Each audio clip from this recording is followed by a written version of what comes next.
ఢిల్లీ వెళ్లిన తెలంగాణ మంత్రి కేటీ రామారావు పలువురు కేంద్ర మంత్రులను కలిశారు. ఆయా శాఖలకు సంబంధించిన రాష్ట్ర సమస్యలను వివరించి సాయం కోరారు. హైదరాబాద్లో నిర్మించనున్న స్కైవేకు ఆర్థిక సాయం చేయాలని ఉపరితల రవాణా శాఖ మంత్రి నితిన్ గడ్కరీని కోరారు కేటీఆర్. తర్వాత రైల్వే మంత్రి సురేష్ ప్రభుతో సమావేశమయ్యారు. హైదరాబాద్లో ఖాళీగా ఉన్న 32 ఎకరాల రైల్వే భూమిని డబుల్ బెడ్రూమ్ ఇళ్లకు ఇవ్వాలని విజ్ఞప్తి చేశారు.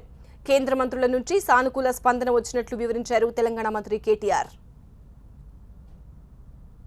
రైల్వే శాఖ మంత్రి వర్యులు సురేష్ ప్రభు గారిని కలిసి హైదరాబాద్ నగరంలో గౌరవ ముఖ్యమంత్రి గారి ఆదేశం మేరకు ఈ డబుల్ బెడ్రూమ్ నిర్మాణ కార్యకలాపాలు వేగంగా జరిగే క్రమంలో ప్రభుత్వ రంగ సంస్థలకున్న వివిధ స్థలాలు మేము గుర్తించే క్రమంలో రైల్వే శాఖకు సంబంధించి ఒక 32 ఎకరాల స్థలం నిరుపయోగంగా పడి ఉందని, దాన్ని మాకిచ్చినట్టయితే డబుల్ బెడ్రూమ్ ఇళ్ల నిర్మాణానికి వినియోగించుకుంటామని చెప్పి వారికి విజ్ఞప్తి చేయడం జరిగింది. వారు దానికి సమాధానంగా మరి భూమికి బదులుగా భూమి ఇచ్చే ఆలోచన మీరు చేసినట్టయితే తప్పకుండా సానుకూలంగా దీన్ని పరిష్కరిస్తామని చెప్పారు.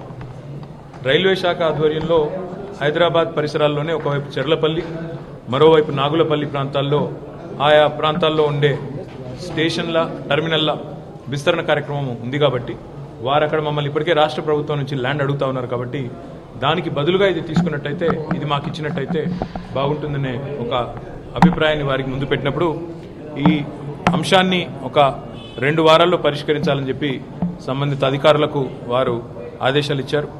ఇక్కడ మన గౌరవ రెసిడెంట్ కమిషనర్ అరవింద్ కుమార్ గారు, అదే రకంగా మన స్పెషల్ రిప్రజెంటేటివ్ గవర్నమెంట్ రామచంద్ర గారు దీన్ని ఫాలో అప్ చేస్తూ తొందరలో పరిష్కరిస్తారు అనేసి రాష్ట్ర ప్రభుత్వం వైపు నుంచి కూడా వారు కూడా ఉండి పరిష్కరిస్తారు.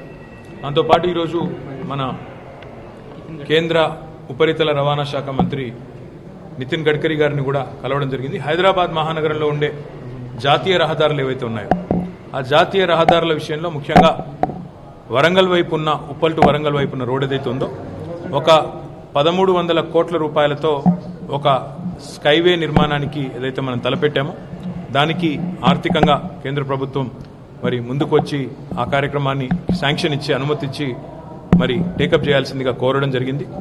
వారు పరిశీలిస్తాను, ఒక వారం 10 రోజుల్లో మళ్ళీ సమావేశానికి పిలుస్తాను.